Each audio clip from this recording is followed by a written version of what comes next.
हरे Krishna. Krishna conscious books YouTube channel में आपका स्वागत है। हम रीड कर रहे हैं गुरुमुख पद्म वाक्य, जो लिखा गया है परम पूज्य लोकनाथ स्वामी महाराज द्वारा। आज से हम रीड करेंगे चैप्टर 19। यह वास्तविक करुणा है। मायापुर 1976। 19 मार्च का दिन था। श्रीधाम मायापुर में हम श्री प्रभुपाद के साथ प्रातःकालीन सैर पर थे। राधा वल्लभ दास ने हाल ही की बैक टू गॉड हेड पत्रिका में श्री प्रभुपाद द्वारा लिखे लेख का एक मुद्दा उठाया और चर्चा करने लगे। विषय था विश्व भर में बढ़ती स्त्री जनसंख्या विस्फोट। स्त्रियां अधिक शक्तिशाली है। राधा वल्लभ दास ने प्रश्न पूछा, जब कोई स्त्री इस लेख को देखती है तो वह क्रोधित होकर हमारे पास आती है। श्रील प्रभुपाद ने शांत स्वर में उत्तर देते हुए कहा, ऐसा हो सकता है कि स्त्रियां इसे पढ़कर क्रोधित हो, किंतु यह तो एक मनोवैज्ञानिक सच्चाई है। यदि कोई पुरुष मैथुन जीवन से अत्यधिक आसक्त होता है तो वह शक्तिहीन हो जाता है, और यदि शक्तिहीन व्यक्ति बच्चा पैदा करता है तो वह लड़की होगी। उसके पास लड़के को जन्म देने के लिए शक्ति नहीं होती। लड़का उत्पन्न करने के लिए शक्ति की आवश्यकता होती है। कुछ अन्य भक्तों ने भी विभिन्न देशों में ध्यान दिया कि आजकल लड़कियों की संख्या लड़कों से अधिक है। श्रील प्रभुपाद की बातें सुनकर वे भी सहमति से अपने सिर हिलाने लगे। श्रील प्रभुपाद गहराई से विषय पर बोलने लगे। पूरी दुनिया लड़कियों से भरी है। क्यों? पुरुषों में शक्ति नहीं रही? सब शक्ति क्षीण हो गई है। नपुंसक। और यदि तुम किसी लड़के को ब्रह्मचर्य का प्रशिक्षण दे दो, उसे मैथुन जीवन से दूर रखो और बाद में उसका विवाह करो तो पहला बच्चा अवश्य लड़का होगा। इसमें कोई संदेह नहीं है। इस विषय पर मैंने भी अपने दृष्टिकोण श्रील प्रभुपाद के समक्ष रखे। इसका अर्थ है कि स्त्रियां अधिक शक्तिशाली होती है। इससे पहले मैं अपना कथन पूरा कर पाता, श्रील प्रभुपाद जोर से कहने लगे, हाँ हाँ हाँ। आयुर्वेद के अनुसार यदि पुरुष के वीर्य से अधिक स्त्री का रस निकलता है तो लड़की जन्म लेती है, और यदि पुरुष का वीर्य अधिक निकलता है तो लड़के का जन्म होता है। शरीर की संरचना इस प्रकार की गई है।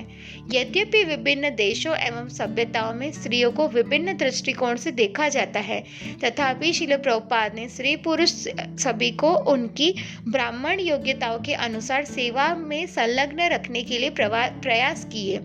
इसलिए श्रील प्रभुपाद ने स्त्री पुरुष दोनों को समान रूप की श्री मूर्तियों की सेवा के अवसर दिए। भारत के ब्राह्मण वर्गीय लोगों ने श्रील प्रभुपाद के इस कार्य की अधिक सराहना नहीं की, और श्रील प्रभुपाद ने भी अपने निर्णय का बचाव करने के लिए अधिक समय नहीं गंवाया। स्त्रियों के प्रति घृणा अथवा उन्हें नीच दृष्टि से देखने का तो प्रश्न ही नहीं उठता। भगवान ने स्त्रियों को भिन्न प्रकार का शरीर दिया है। समाज में उनकी एक भिन्न भूमिका है और उनकी क्षमता, भावनाएं, शक्तियां तथा दुर्लभता भी भिन्न है। परिणाम यह है कि श्रील प्रभुपाद की कुछ स्त्री शिष्याओं ने इस्कॉन में बड़ी बड़ी सेवाओं का बीड़ा उठाया और उन्हें सफलता भी मिली। वैश्यावृत्ति। स्त्रियों के विषय पर चर्चा जारी रही और पंच द्रविड़ महाराज ने श्रील प्रभुपाद से श्री कृष्ण पुस्तक में उस वैश्या के बारे में पूछा जिसका उल्लेख एक गोपी ने किया था। श्रील प्रभुपाद कुछ व्यग्र हो गए। तुम मुझसे क्यों पूछ रहे हो? मानो मैं वेश्याओं का लेखा जोखा रखता हूँ। क्या बेवकूफी है? यह सुनकर सब भक्त हंसे बिना नहीं रह पाए। तब श्रील प्रभुपाद शिक्षा शास्त्री ईश्वर चंद्र विद्यासागर के विषय में बोलने लगे, जिन्होंने एक वेश्या पर दया दिखाते हुए उसे 2 रुपए देकर घर बेच दिया। दूसरी ओर श्रील हरिदास ठाकुर ने थे, जिन्होंने इस एक वेश्या को भक्त बनाया था। यह वास्तविक दया का उदाहरण है, न कि ये 2 रुपए लो और घर चली जाओ। नहीं, उसके जीवन में परिवर्तन करो। प्रत्येक व्यक्ति को श्री कृष्ण से जोड़ना यह सच्ची करुणा है। संपूर्ण विश्व के लिए यह सच्चा कल्याण कार्य है, अन्यथा सुख समृद्धि की कोई संभावना नहीं है। वेश्याओं के विषय में चर्चा जारी रखते हुए मैंने कहा, श्रील प्रभुपाद, श्रीमद् भागवतम में आपने कहा है कि समाज में वेश्याओं की आवश्यकता होती है। श्रील प्रभुपाद ने कहा, हाँ, बदमाश लोगों के लिए होती है, अन्यथा वे लोग निर्दोष लड़कियों को तंग करेंगे। पश्चिमी सभ्यता की यही नीति है कि कर्मी लोग नई नई लड़कियों का भोग करें, जिससे उन्हें मशीनों का निर्माण करने की शक्ति मिलती रहे। यह यूरोपियों और अमेरिकी की सभ्यता है, क्योंकि कर्मियों को जब तक पर्याप्त मात्रा में मैथुन सुख नहीं मिलेगा तब तक वे काम नहीं कर पाएंगे। तो उनकी यह नीति है, सब लड़कियां खुली रहे, कोई बंधन न हो, उनका उपयोग करो और परमाणु बम बनाओ, वो अपने मस्तिष्क की पूरी क्षमता दिखाओ। विवाह का उदाहरण लो। वैदिक संस्कृति में कर्मियों को विवाह की अनुमति थी। विषय को जारी रखते हुए श्रील प्रभुपाद ने कहा, सन्यासियों और ब्रह्मचारियों को विवाह की अनुमति नहीं थी। मैथुन की आवश्यकता कर्मियों को होती है। गृहस्थों को विवाह की अनुमति क्यों दी गई है? क्यों ब्रह्मचारियों, वानप्रस्थों तथा सन्यासियों को विवाह की अनुमति नहीं है? क्योंकि कर्मियों के लिए यह सुख आवश्यक है, इसलिए उन्हें विवाह की अनुमति दी गई है। इस दृष्टि से अमेरिका और यूरोप में केवल कर्मी हैं, वहाँ ब्रह्मचारी, वानप्रस्थ तथा सन्यासी होने का प्रश्न ही नहीं उठता। लोगों को पता ही नहीं है कि यह क्या होता है, इसलिए उन्हें नई नई लड़कियां चाहिए और इसलिए उन्होंने दिखाने के लिए यह नियम बनाया है। पंचद्रविड़ महाराज ने प्रश्न उठाया कि वैदिक सभ्यता में इन नैतिक नियमों को तोड़ने वाले को क्या दंड दिया जाता है? इसका संक्षिप्त किंतु सटीक उत्तर देते हुए श्रील प्रभुपाद ने कहा, हाँ, 5वें स्कंद में एक चित्र दिया गया है। इस स्कंद में नारकीय लोगों का वर्णन है। जो भी व्यक्ति पाप करेगा उसे दंड अवश्य दिया जाएगा। श्रील प्रभुपाद स्नेहपूर्वक अपने पुरुष शिष्यों के विषय में बोलने लगे। ये लोग अवैध मैथुन और नशा नहीं करते, इसलिए लोग तुरंत उनकी प्रशंसा करते हैं। अद्भुत है, ये लोग अवैध संग नहीं करते। पश्चिमी लोग तो इसकी कल्पना तक नहीं कर सकते। श्रील प्रभुपाद अक्सर वेश्यावृत्ति शब्द का प्रयोग किया करते थे। जब कोई स्त्री सुख भोगने अथवा धन कमाने के लिए अपने शरीर का अनैतिक उपयोग करती है तो उसे वेश्यावृत्ति कहा जाता है। श्रील प्रभुपाद कहा करते थे कि जिस प्रकार शरीर की वेश्यावृत्ति होती है, उसी प्रकार जीभ, पेट तथा जनन अंगों की वेश्यावृत्ति भी होती है। जब व्यक्ति केवल अपनी जीभ को संतुष्ट करने के लिए सब कुछ खाने लगता है तो उसे जीभ की वेश्यावृत्ति कहा जाता है। विभिन्न व्यंजनों के आकर्षक चित्र जीभ को आकर्षित करते हैं और परिणाम स्वरूप व्यक्ति आवश्यकता से अधिक भोजन करता है। इस प्रकार जिह्वा, उदर, उपस्थ, वेगम है। जीभ, पेट और जनन, ये तीनों एक सीधी पंक्ति में हैं। अनियंत्रित जिह्वा अंततः जननांगों से संतुष्ट करने की तीव्र इच्छा अर्थात वेग को जन्म देती है। व्यक्ति के मन में संभोग तथा स्त्रियों के साथ अनैतिक संबंधों की वासना जागृत हो जाती है। यही वेश्यावृत्ति है। शास्त्रों में कहा गया है कि यदि व्यक्ति अपनी जीभ पर नियंत्रण करना चाहता है तो उसे चाहिए कि वह श्री कृष्ण प्रसाद के अतिरिक्त अन्य कुछ न खाए। मुझे स्मरण है कि जिस समय मैं मुंबई मंदिर में था तो मेरे विवाह की बात चल रही थी, परंतु वह आगे नहीं बढ़ पाई। उस समय के जीबीसी सदस्य तमाल कृष्ण गोस्वामी के साथ एक परामर्श सत्र में मुझे परामर्श मिला दिया गया कि मैं भगवान श्री कृष्ण से विवाह कर लूं। इससे मैं गंभीरता पूर्वक संन्यास लेने का विचार करने लगा। भगवान श्री कृष्ण प्रत्येक जीवात्मा के पति हैं, इसलिए उनसे विमुख होकर किसी स्त्री अथवा पुरुष का भोग करना ही वेश्यावृत्ति है। अध्याय 20 आयात निर्यात का व्यापार। दिल्ली, वृंदावन 1976। मायापुर उत्सव समाप्त हुआ और कुछ भक्त रेलगाड़ी से तो कुछ हवाई जहाज द्वारा दिल्ली आने लगे। अधिकांश भक्त श्रील प्रभुपाद के साथ दिल्ली में ठहरने वाले थे और श्रील प्रभुपाद भी 5 दिन दिल्ली में ठहरकर मोदी नगर के रास्ते वृंदावन जाने की योजना बना रहे थे।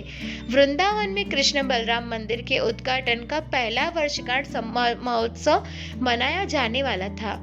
गुरुदास महाराज, मैंने तथा कुछ अन्य भक्तों ने पालम हवाई अड्डे पर श्रील प्रभुपाद का स्वागत किया। पाश्चात्य जगत में श्रील प्रभुपाद के कार्यों की प्रशंसा। रामलीला मैदान में 3 दिवसीय कार्यक्रम का आयोजन किया गया। इस अत्यंत विशाल पंडाल कार्यक्रम में मुझे दर्शकों तथा अतिथियों का श्रील प्रभुपाद तथा उनके मिशन का परिचय देने का अवसर प्राप्त हुआ। पंडाल में बैठे विशाल जन समूह को देखते हुए मैंने मन ही मन अपने गुरु महाराज के आशीर्वाद की प्रार्थना की और फिर दर्शकों को संबोधित करने लगा। हरे कृष्ण। यहाँ पर आए हुए सभी अतिथि भक्तजनों का हरे कृष्ण उत्सव में स्वागत है। मुझे आप सबके सम्मुख अपने गुरु महाराज तथा अंतर्राष्ट्रीय कृष्ण भावनामृत संघ के संस्थापक आचार्य श्री श्रीमद ऐसी भक्ति वेदांत स्वामी श्रील प्रभुपाद का परिचय देते हुए अत्यंत हर्ष हो रहा है। श्रील प्रभुपाद को अपने गुरु महाराज से पाश्चात्य देशों में जाकर अंग्रेजी भाषा में प्रचार करने का निर्देश प्राप्त हुआ था। इस उद्देश्य को प्राप्त करने के लिए उन्होंने अनेक दशकों तक इसकी तैयारी की। श्रील प्रभुपाद ने अपनी यात्रा की तैयारी तथा स्वयं को प्रशिक्षण करने के लिए वृंदावन में अनेक वर्ष बिताए। शायद आप में से अधिकांश लोग नहीं जानते होंगे कि श्रील प्रभुपाद दिल्ली से भी भलीभांति परिचित थे। वे लाल किले के पास रहा करते थे। अपनी यात्रा की तैयारी में तथा अपने गुरु महाराज के निर्देशानुसार उन्होंने दिल्ली में ही रहते हुए श्रीमद् भागवतम के 3 खंडों का प्रकाशन संपूर्ण किया। यह उनकी एक महान उपलब्धि रही। अंततः उन्होंने 1965 में अपनी यात्रा आरंभ की और अमेरिका की भूमि पर पहला कदम रखा। वह समुद्री यात्रा सरल नहीं थी। वे एक अनजान स्थान पर जा रहे थे। उनके पास अपने गुरु महाराज के निर्देश तथा भगवान कृष्ण की कृपा के अतिरिक्त अन्य अधिक कुछ नहीं था। साधारणतः संपूर्ण विश्व आर्थिक तथा औद्योगिक प्रगति में अमेरिका को मानदंड मानता है और अनेक भारतीय राजनेता अमेरिका जाकर धन, साधनों आदि की भीख मांगते हैं। इसलिए आज भारत को भिखारी माना जाने लगा है। किंतु श्रील प्रभुपाद भारत की वास्तविक संपत्ति को पहचानते थे और जानते थे कि भारत पूरी दुनिया का सबसे धनी एवं समृद्ध देश है। उनकी इच्छा थी कि पूरा विश्व भारत को पहचाने। यह श्रील प्रभुपाद की गहन उदारता थी कि वे इस संपत्ति को पूरे विश्व के साथ बांटना चाहते थे। अमेरिका पहुंचने पर श्रील प्रभुपाद ने पाया कि वहां के युवक युवतियां अत्यंत शोचनीय तथा निराश अवस्था में दिशाहीन भटक रहे हैं। उनमें से अनेक को हिप्पी तक बन गए हैं, किंतु श्रील प्रभुपाद की कृपा से वे अब हिप्पी भी हैप्पी हो गए। यह पाश्चात्य जगत को मान दिया गया भारत का बहुमूल्य योगदान था। जब श्रील प्रभुपाद इंग्लैंड गए तो वहां एक पत्रकार ने उनसे प्रश्न पूछा कि वहां क्यों आए हैं। उत्तर में श्रील प्रभुपाद ने कहा, तुम्हारे अनेक वायसराय हमारे देश में आए और सारी मूल्यवान वस्तुएं लूटकर ले गए, किंतु सारी संपत्ति को बांटने बटोरने की जल्दी में वे सर्वाधिक मूल्यवान वस्तु भूल ही गए। अब मैं स्वयं अपने हाथों से यह वस्तु तुम्हें सौंपने आया हूँ। तुम लोग हमारे देश की संस्कृति तो भूल गए थे, और वह संस्कृति है भगवत गीता तथा भगवान के पवित्र नाम। यह हमारी वास्तविक संपत्ति है। यह सुनकर श्रील प्रभुपाद मुस्कुराने लगे। आगे जारी रखते हुए मैंने कहा, इस प्रकार श्रील प्रभुपाद ने आयात निर्यात का व्यापार आरंभ किया। आप में से कितने लोग इसे जानते हैं? वे हमारे देश की सर्वाधिक मूल्यवान वस्तुओं अर्थात भगवान के पवित्र नाम, भगवत गीता का संदेश तथा प्राचीन भारतीय संस्कृति का निर्यात कर रहे हैं और यहाँ उपस्थित पश्चिमी साधुओं का आयात कर रहे हैं। सज्जनों एवं स्त्रियों, मुझे आप सबके सम्मुख कृष्ण कृपा श्रीमूर्ति ऐसी भक्ति वेदांत स्वामी श्रील प्रभुपाद का स्वागत करते हुए अत्यंत गर्व हो रहा है। श्रील प्रभुपाद की उपलब्धियों को सुनकर वहां बैठे विशाल जन समूह ने उच्च स्वर में हर्ष ध्वनि की। श्रील प्रभुपाद ने बिना किसी सहायता के अकेले अपनी अमेरिकी शिष्यों को पूर्ण ब्राह्मण के स्तर पर पहुंचाया था। इस कार्य में उन्हें न तो भारतीय सरकार से और न ही गौड़ीय मठ में अपने गुरु भाइयों से कोई सहायता प्राप्त हुई थी। मेरे द्वारा अपने कार्यों एवं उपलब्धियों का ब्यौरा सुनकर श्रील प्रभुपाद मुस्कुराने लगे। उनके चेहरे पर प्रसन्नता के भाव स्पष्ट दिख रहे थे। श्रील प्रभुपाद अमेरिकी कृष्ण भक्तों को चाहते थे। उनका कहना था कि यदि आप अमेरिकी लोगों की नकल करना चाहते हो तो अमेरिकी कृष्ण भक्तों की नकल करो। भारतीयों के लिए यह श्रील प्रभुपाद की नीति थी। और अब श्रील प्रभुपाद अकेले नहीं थे, उनके साथ अनेक नाचते गाते सफेद हाथी थे। श्रील प्रभुपाद की नीति सफल रही और चारों दिशाओं से उन्हें प्रशंसा एवं सराहना प्राप्त होने लगी। चंदन लेप लगाना। वहां से श्रील प्रभुपाद 29 मार्च के दिन मोदी नगर के लिए निकल पड़े। उनके पीछे भक्तों से भरी अनेक बसें थी। मोदी उद्योगपति थे और पूरे भारत में उनका परिवार जाना पहचाना था। उन्होंने श्रील प्रभुपाद तथा उनके शिष्यों को कार्यक्रम के लिए आमंत्रित किया था। अगले दिन पूरा दल अलीगढ़ पहुंच गया। वहां श्रील प्रभुपाद ने हिंदी में प्रवचन दिया। हमने रात वहीं बिताई और अगले दिन बसों में बैठकर वृंदावन के लिए निकल पड़े। श्रील प्रभुपाद श्रीमद् भागवतम कक्षा के ठीक समय वृंदावन पहुंचे। वृंदावन का वातावरण उल्लास तथा उत्तेजनाओं से भरा था। अनेक भक्त जीवन में पहली बार वृंदावन आए थे और अब इस पवित्र धाम में उनका स्वयं का मंदिर था जो पिछले वर्ष ही खुला था। श्रील प्रभुपाद अपने व्यासासन पर सीधे बैठे थे। एक छोटी तश्तरी में चंदन का लेप लेकर मैं उनके पास आया। कई बार चंदन में केसर मिला देने से उसका रंग सुनहरा हो जाता। मैंने श्रील प्रभुपाद के ललाट पर चंदन का लेप लगाया और उन्हें प्रणाम करने के लिए उनके पीछे की ओर जाने लगा। मुझे पता लगा कि मेरा काम हो गया, किंतु श्रील प्रभुपाद ने मुझे वापस बुलाया और अपनी अंगुली द्वारा अपनी ललाट की ओर संकेत करने लगे। उनका संकेत उन दो महत्वपूर्ण स्थान की ओर था जहां मैं चंदन लगाना भूल गया था। पिछले दिनों बीती ये घटनाएं अत्यंत प्रेरणादायक तथा उत्साहवर्धक रही। श्रील प्रभुपाद के साथ यात्रा करने का अर्थ था कि प्रचार के अनेक अवसर प्राप्त होंगे। साथ ही इस्कॉन को आगे बढ़ाने के लिए हम समाज के अनेक अग्रणी लोगों से मिल रहे थे। मैं श्रील प्रभुपाद के साथ बिताए गए प्रत्येक क्षण का आस्वादन ले रहा था, क्योंकि उनके साथ प्रत्येक क्षण में हमें कुछ न कुछ सीखने को मिलता था।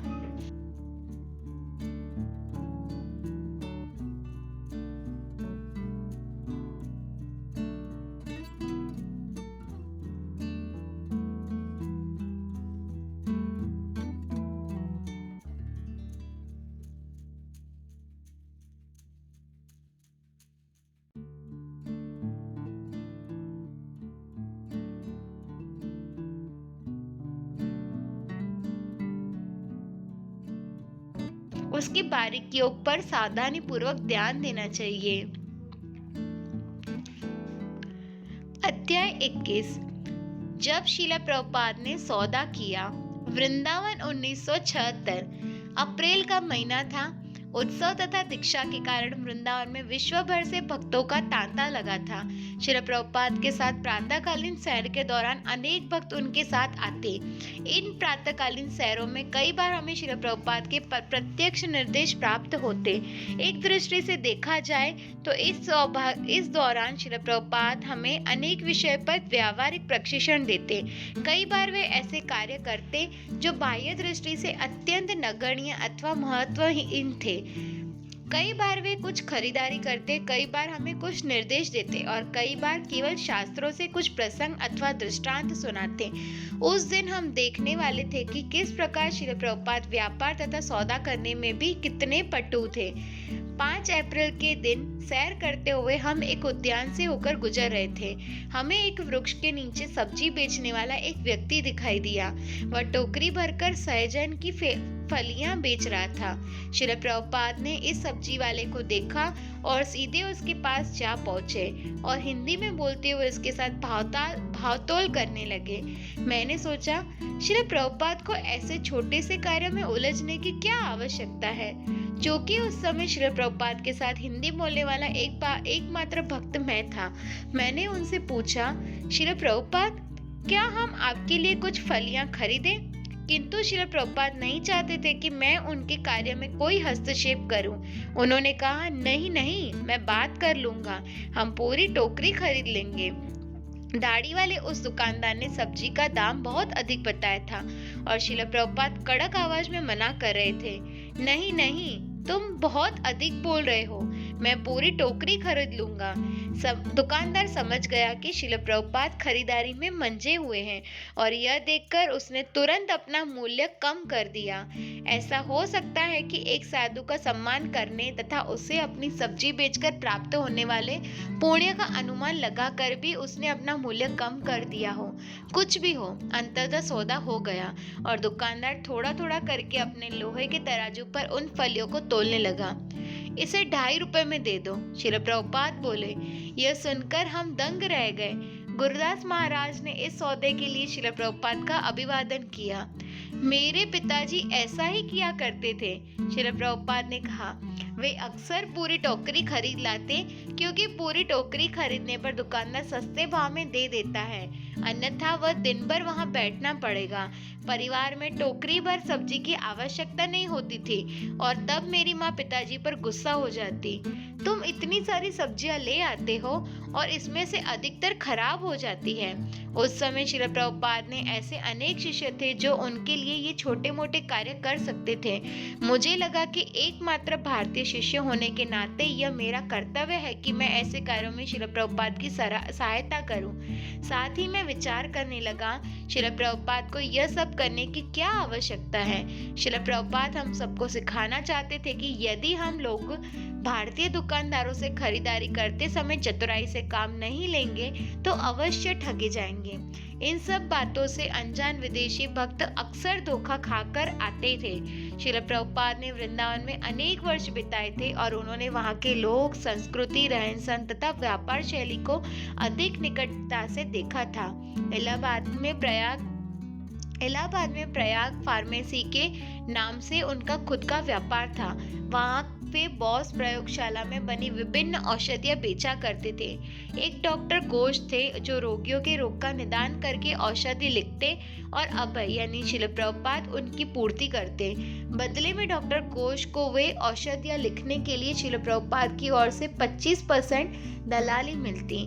तब जब डॉक्टर घोष से पूछा गया कि श्रील प्रभुपाद किस प्रकार के व्यापारी थे, तो श्रीमान घोष ने कहा, इसमें कोई संदेह नहीं है, श्रील प्रभुपाद एक पक्के व्यापारी थे।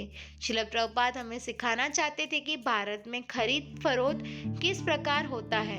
उन्होंने हमें बताया कि खरीद फरोख्त की ये सब तकनीकी उन्होंने अपने पिताजी से सीखी थी और अब वे हमें सिखा रहे हैं। आज की गई खरीदारी के पीछे सरल सा सिद्धांत था। उस दुकानदार को अपनी टोकरी पर फलियां बेचने के लिए दिन भर वहां बैठना पड़ता और यदि अच्छा सौदा हो जाता है तो खरीदने तथा बेचने वाले दोनों को लाभ होता है। इसके माध्यम से श्रील प्रभुपाद हमें व्यापार की एक कारगर तकनीक सिखा रहे थे। उस दिन हम लोगों ने सीखा कि जब कोई अवसर स्वयं हमारे पास आता है तो हमें उसे व्यर्थ नहीं गंवाना चाहिए। उपयोगिता ही सिद्धांत है। मुझे सुबक स्वामी द्वारा बताया गया एक और प्रसंग स्मरण आता है।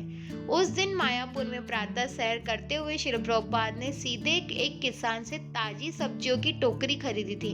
खरीदने के बाद वह किसान स्वयं उस टोकरी को अपने सिर पर उठाकर मंदिर तक लाया। इन दोनों घटनाओं पर विचार करते हुए मैं तो इस निष्कर्ष पर पहुंचता हूँ कि श्रील प्रभुपाद उन दुकानदारों को भगवान श्री कृष्ण की सेवा में संलग्न कर रहे हैं। श्रील प्रभुपाद की जय। अध्याय 22। आपने अपने दादा को नहीं देखा, फिर उनकी विरासत क्यों लेते हो। 8 अप्रैल के दिन वृंदावन 1976। 8 अप्रैल के दिन श्रील प्रभुपाद की कार वृंदावन की सीमाओं से बाहर निकल आई। कार रुकी और श्रील प्रभुपाद बाहर निकलकर सैर करते हुए जप करने लगे। अक्सर इन प्रातःकालीन सैरों के द्वारा अनेक भक्त श्रील प्रभुपाद के साथ होते और वे अपने विभिन्न विषयों पर प्रश्न पूछते। पश्चिमी देशों में प्रचार। भक्तगण श्रील प्रभुपाद के साथ पाश्चात्य देशों में प्रचार के लिए विषय पर चर्चा करने लगे। कुछ ने कहा, श्रील प्रभुपाद गिरजाघरों को खरीदकर उन्हें सुंदर मंदिरों में परिवर्तित करने में दक्ष बन गए हैं। मैं स्मरण करने लगा कि किस प्रकार श्रील प्रभुपाद की पिछली दक्षिण अमेरिका यात्रा पर ईसाइयों का एक विशाल समूह श्रील प्रभुपाद से मिलने आया। श्रील प्रभुपाद के शब्दों को सुनकर वे अत्यंत प्रसन्न हुए और जोरदार तालियां बजाकर उनकी सराहना की। वहां श्रील प्रभुपाद ने कहा था कि कुछ समय पूर्व उन्हें एक कैथोलिक मिला था जिसने बताया कि संत फ्रांसिस पक्षियों, वृक्षों तथा कुत्तों के लिए भी भगवान के नामों का जप किया करते थे। उनके ऊपर टिप्पणी करते हुए श्रील प्रभुपाद ने कहा था, यह सच्चा भगवत साक्षात्कार है। श्रील प्रभुपाद ने जोर देकर कहा कि पाश्चात्य जगत के लोगों को जीवन की वास्तविक लक्ष्य की कोई जानकारी नहीं है और वे पूरी तरह से शारीरिक आवश्यकताओं तथा भोग विलास से आसक्त हैं। उन्होंने बताया, ये मूर्ख सुबह जल्दी उठते हैं और अपनी कार द्वारा कार्यालय तक जाते हैं, 5 घंटे आने जाने में लगाते हैं और 8 घंटे वहाँ काम करते हैं और फिर कार चलाकर उन्हें वापस घर भी आना होता है। श्रील प्रभुपाद की बात को आगे बढ़ाते हुए मैंने कहा, पंच द्रविड़ महाराज ने बताया कि पश्चिम में लोगों को काम करने के लिए उत्तेजनावर्धक गोलियां खानी पड़ती हैं और फिर रात को सोने के लिए मस्तिष्क को ठंडा करने वाली गोलियां। श्रीमद् भागवतम में लिखा गया है कि कलयुग के लोग भूखे मरेंगे। इसे दोहराते हुए मैंने कहा, जैसे जैसे कलयुग बढ़ेगा, कहा जाता है कि चारों ओर दुर्भिक्ष फैलेगा, अर्थात साधुओं को भिक्षा मिलना भी दुर्लभ हो जाएगा। श्रील प्रभुपाद ने अपनी सहमति व्यक्त की। तब पंच द्रविड़ महाराज ने श्रील प्रभुपाद से पूछा कि जब वे अमेरिका आए थे तब उनके मन में क्या योजना थी। विषय को हल्का बनाते हुए श्रील प्रभुपाद ने कहा, मैं सोच रहा था कि यदि मैं अमेरिकियों को कहूँगा कि मांस नहीं खाना चाहिए तो वे तुरंत मुझे अपने देश से निकाल देंगे। यह सुनकर सब भक्त हंसने लगे। मैं तो यही सोच रहा था कि जब मैं उनसे कहूँगा मांस मत खाओ, अनैतिक संबंध मत रखो, तो वे तुरंत मुझे धक्के मारकर निकाल देंगे। और मैं कृष्ण से पूछ रहा था कि मैं नहीं जानता कि तुम मुझे यहाँ क्यों लाए हो। जैसे ही मैं इन व्यक्तियों को ये नियम बताऊंगा, ये मुझे बाहर निकाल देंगे। तुम्हारी क्या योजना है मैं नहीं जानता। तब मैं प्रेम पूर्वक श्रील प्रभुपाद की प्रशंसा करने लगा। आपने भी अत्यंत दक्षता पूर्वक अमेरिकी लोगों से केवल हरे कृष्ण का कीर्तन करने के लिए कहा। आपने तब तक उन्हें इन नियमों के बारे में नहीं बताया जब तक उन्हें भक्ति में थोड़ा उच्च रस प्राप्त नहीं होने लगा। तब श्रील प्रभुपाद बताने लगे कि किस प्रकार स्त्रियां समान अधिकारों के लिए पुरुषों के साथ संघर्ष कर रही हैं। उन्होंने यह भी बताया कि किस प्रकार जब कोई अविवाहित स्त्री गर्भवती हो जाती है तो वह समस्या से बचने के लिए अपने बच्चे तक को मार देती है। जब बच्चों के उत्तरदायित्व निभाने का विषय आता है तो श्रील प्रभुपाद ने कहा कि जब भी छोटे बच्चों को किसी वस्तु की आवश्यकता होती है तो वे सहज ही अपनी माता के पास जाते हैं। यहाँ तक कि पशुओं में भी यह पाया जाता है। साथ ही उन्होंने कहा, श्री कृष्ण ने ये सब बातें भगवत गीता में कही है। टिप्पणी करते हुए मैंने कहा, लोग हमारे प्रचार कार्यों पर आपत्ति उठाते हैं। वे कहते हैं कि यदि आप लोगों ने भगवान को देखा ही नहीं है तो फिर उनके विषय में किस प्रकार बातें कर सकते हो। चतुराई पूर्वक उत्तर देते हुए श्री प्रभुपाद ने कहा, तुमने अपने दादा को भी नहीं देखा था, फिर तुम उनकी छोड़ी हुई विरासत को क्यों लेते हो। मैं विचार करने लगा कि किस प्रकार यह कथन श्रील प्रभुपाद की शिक्षाओं का सार है। हमें एक उद्देश्य को प्राप्त करने के लिए मनुष्य देह प्राप्त हुआ है। श्रील प्रभुपाद पाश्चात्य जगत में लोगों की आधुनिक जीवन शैली के ऊपर टिप्पणी कर रहे थे, जिसके कारण लोग धीरे धीरे गिरजाघरों से दूर होते गए। लोग भोग विलास की इच्छाओं के जंजाल में इतना फंस गए थे कि मनुष्य जीवन के लक्ष्य को भूल गए। यदि भगवान श्री कृष्ण हमारे जीवन के केंद्र बिंदु नहीं होंगे तो हमारा जीवन निरर्थक रह जाएगा। श्रील प्रभुपाद बल दे रहे थे कि हमें भगवान कृष्ण को अपने जीवन का केंद्र बिंदु बनाना चाहिए। यदि हम अपना प्रत्येक कार्य भगवान के प्रसन्नता हेतु करते हैं तो निश्चित ही हमारा जीवन अपने लक्ष्य को प्राप्त करने में सफल रहेगा। इसलिए भगवत ज्ञान हमारे भौतिक ऐश्वर्य अथवा धन संपत्ति पर निर्भर नहीं रहता। भौतिक ऐश्वर्य अर्थात उच्च कुल में जन्म, अत्यधिक धन संपत्ति, सुंदर शरीर और उच्च शिक्षा या ज्ञान। मुझे स्मरण है कि श्रील प्रभुपाद अक्सर कहा करते थे कि भगवान को समझने के लिए भौतिक ज्ञान अथवा ऐश्वर्य की कोई आवश्यकता नहीं है। व्यक्ति चाहे कितना भी बलवान या धनी क्यों न हो, उनका बल तथा धन भगवान को खरीद नहीं सकता। कृष्ण भावनामृत आंदोलन भौतिक संसार की प्रत्येक वस्तु को भगवान की सेवा में नियुक्त करने में आपकी सहायता करता है और चूंकि इसमें किसी भी वस्तु की उपेक्षा नहीं होती, आप भक्ति में प्रगति करने लगते हैं। फलस्वरूप आपका भगवत प्रेम विकसित होने लगता है और अंततः इस प्रेम इतना शुद्ध और शक्तिशाली बन जाता है कि भगवान को जीत लेता है। मायावादी दर्शन तथा व्रजवासियों की स्थिति। श्रील प्रभुपाद व्रजवासियों का पूरा सम्मान करते थे और वे अक्सर अपने शिष्यों को भी व्रजवासियों का सम्मान करने के लिए कहते। साथ ही वे उन्हें अहंकार के दुष्परिणामों से सजग भी करते। श्रील प्रभुपाद मायावादी दर्शन के विषय में भी अत्यंत कठोर रहे थे और वे मायावादियों के साथ संग करने के लिए खतरों से पूरी तरह परिचित थे। वे बताते कि मायावादी के साथ एक क्षण के लिए किया गया संग भी व्यक्ति के पतन का कारण बन सकता है, परंतु व्रजवासी लोग इससे परे हैं। तब तक श्रील प्रभुपाद अपनी कार में बैठकर कुछ आगे निकल गए थे। उनकी कार पुनः रुकी और वे बाहर निकलकर एक उबड़-खाबड़ भूमि पर चलने लगे। उस समय एक भक्त ने वृंदावन में रहने वाले एक विदेशी के विषय में बताया, जो मायावत दर्शन द्वारा प्रभावित होने के कारण श्रील प्रभुपाद को प्रणाम तक नहीं करता था। तभी संयोगवश वह एक किसान आया, जिसकी भूमि पर श्रील प्रभुपाद चल रहे थे। वह श्रील प्रभुपाद से मिलना चाहता था और आते ही उसने सम्मान पूर्वक श्रील प्रभुपाद को प्रणाम किया। अत्यंत हर्षित स्वर में उसने कहा कि आज वह और उसका परिवार धन्य हो गए, क्योंकि श्रील प्रभुपाद जैसे संत ने उनकी भूमि पर अपने चरण रखे हैं। जय हो, जय हरे कृष्ण, श्रील प्रभुपाद ने उस किसान से कहा। तब हमें देखने के लिए उन्होंने कहा, यह अंतर है।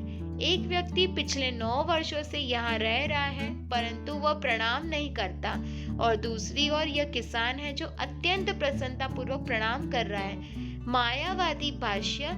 शून्यले हय सर्वनाश। यदि आप मायावादियों का संग करते हैं तो आपका आध्यात्मिक जीवन नष्ट हो जाएगा। मैंने पूछा, श्रील प्रभुपाद, उन व्रजवासियों की क्या स्थिति है जो लोग इस समय वृंदावन में रह रहे हैं? अगले जन्म में उनके साथ क्या होगा? श्रील प्रभुपाद व्रजवासियों की स्थिति का वर्णन करने लगे। सामान्यतः व्रजवासी स्वभाव से कृष्ण भक्त होते हैं, अन्यथा वह साधारण सा किसान प्रणाम क्यों करता? बिना गुरु के वे कृष्ण भावना के स्तर पर पहुंच जाता है, क्योंकि उनके गुरु उनके हृदय में होते हैं। चैत्य गुरु। यदि वे केवल इस धरती पर रहे और कोई अपराध न करे तो वे भगवत धाम लौट जाएंगे। सदैव स्मरण रखो कि यह श्री कृष्ण की भूमि है। मन मना भव मत भक्तो, यह उन्हें मुक्त कर देगी। श्रील प्रभुपाद ने एक समय कहा था कि श्री कृष्ण उनके गुरु के रूप में कार्य करते हैं। जब मैंने श्रील प्रभुपाद की बात पर यह कहा तो श्रील प्रभुपाद कृष्ण गुरु कृपा कहकर शांत हो गए। मैं समझ गया कि इसका अर्थ है कि व्रजवासियों के लिए भगवान श्री कृष्ण स्वयं उनके गुरु बनते हैं और व्रजवासियों के ऊपर उनकी कृपा होती है। श्रील प्रभुपाद व्रजवासियों की शाश्वत स्थिति का वर्णन कर रहे थे। उन्होंने बताया कि किस प्रकार व्रजवासी लोग सहज ही भगवान कृष्ण से आसक्त होते हैं।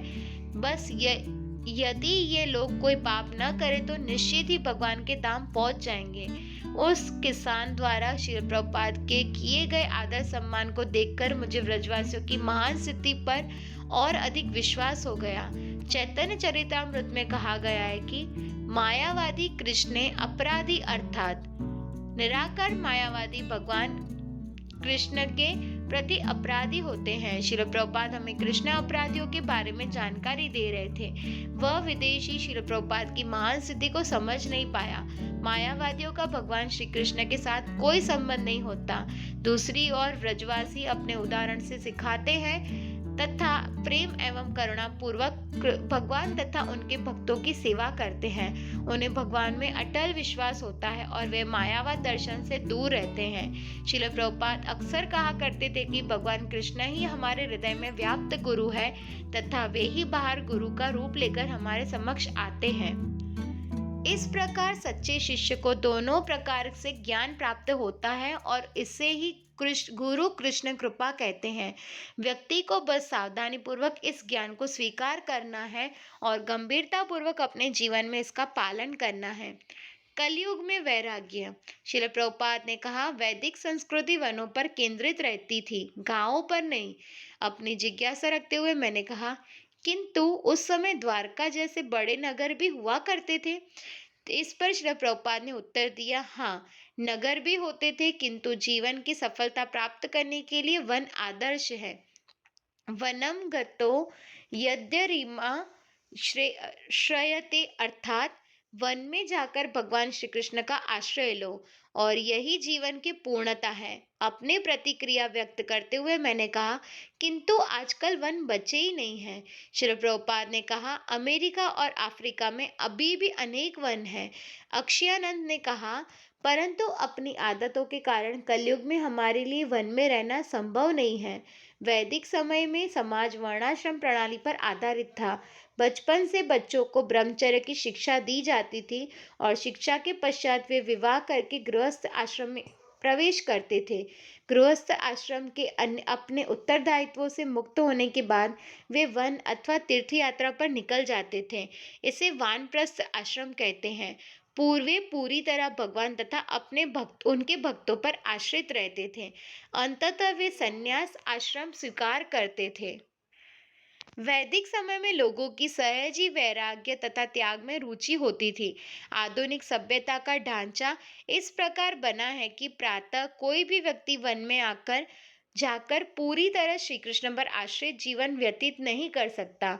आजकल लोगों के पास भोग विलास के असीमित साधन हैं और इस साधनों ने उनकी भोग इच्छाओं में ईंधन का काम किया है। वर्तमान शहर भोग विलास का कंक्रीट के जंगल बन गए हैं। यदि कोई व्यक्ति वन में नहीं रह सकता तो कम से कम वह नियमित रूप से इस्कॉन मंदिरों में जा सकता है अथवा वहां रह सकता है। इसलिए श्रील प्रभुपाद ने मंदिर निर्माण को इतना महत्व दिया है। भक्तगण भी इन मंदिरों में भगवान का आश्रय लेकर अपने आध्यात्मिक जीवन में उत्तरोत्तर प्रगति कर सकते हैं। श्रील प्रभुपाद की जय। नेक्स्ट टाइम हम मिलेंगे नेक्स्ट चैप्टर के साथ। तब तक के लिए वांछा कल्पतरुभ्यश्च कृपा सिंधुभ्य एव च पतितानां पावनेभ्यो वैष्णवेभ्यो नमो नमः।